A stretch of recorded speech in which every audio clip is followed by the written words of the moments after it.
କେବେ ଲୋକମାନଙ୍କର କି ଆଉ ଜଣଙ୍କର କଥା କି ନିଜ ସାଙ୍ଗମାନଙ୍କ କଥା ଶୁଣିକି ନିଜକୁ ମାନେ ଖରାପ ଫିଲ୍ କରିବନି କି ଭାଇ ଭାବିବୁନି କି ଭାଇ ମୁଁ ଠିକ ଅଛି କି ଭୁଲ ଅଛି, ମୁଁ ଠିକ କରୁଛି କି ଭୁଲ କରୁଛି, କେବେ ଭାବିବୁନି ନିଜ ଉପରେ କି ନିଜକୁ ଏଇ ଗଲତଫହମିରେ କେବେ ପକେଇବୁନି ନିଜକୁ କି ଭାଇ ମୁଁ ଏଇଟା କରୁଛି ଏଇଟା ଠିକ କରୁଛି କି ନାହିଁ, ମାନେ ଠିକ କରିଛି କି ନାହିଁ। କେବେ କେବେ ଏଇ ନିଜକୁ ଏଇ ପ୍ରୁଭ କରିବା ପାଇଁ ଟ୍ରାଏ କରିବୁନି ଭାଇ।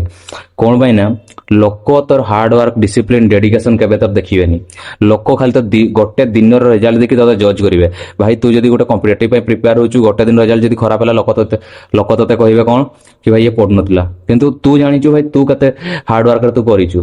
ଆଉ ଯଦି ତୁ ବଡି ବନଉଛୁ, ଲୋକମାନେ କୋଉ ଗୋଟେ କମ୍ପିଟିସନ ହାରିବ, ଲୋକ କହିବେ ହଁ ୟାର ଟିକେ କମ ଅଛି। ଭାଇ ତୁ ଜାଣିଛୁ ୟାକୁ କେତେ କଣ ହେଇଛି, କେତେ କଣ। ଯଦି ସଡନଲି ତୋର ଗୋଟେ ଭଲ ଫିଜିକ୍ ଅଛି, ତୋର ଯଦି ଦେହ ଖରାପ ହେଇଗଲା, ତ ଫିଜିକ୍ ଭାଙ୍ଗିଗଲା, ତ ଲୋକ କହିବେ ହଁ ୟାର ତ ନଥିଲା କି ସେଟା ବହୁତ କିଛି କହିବେ।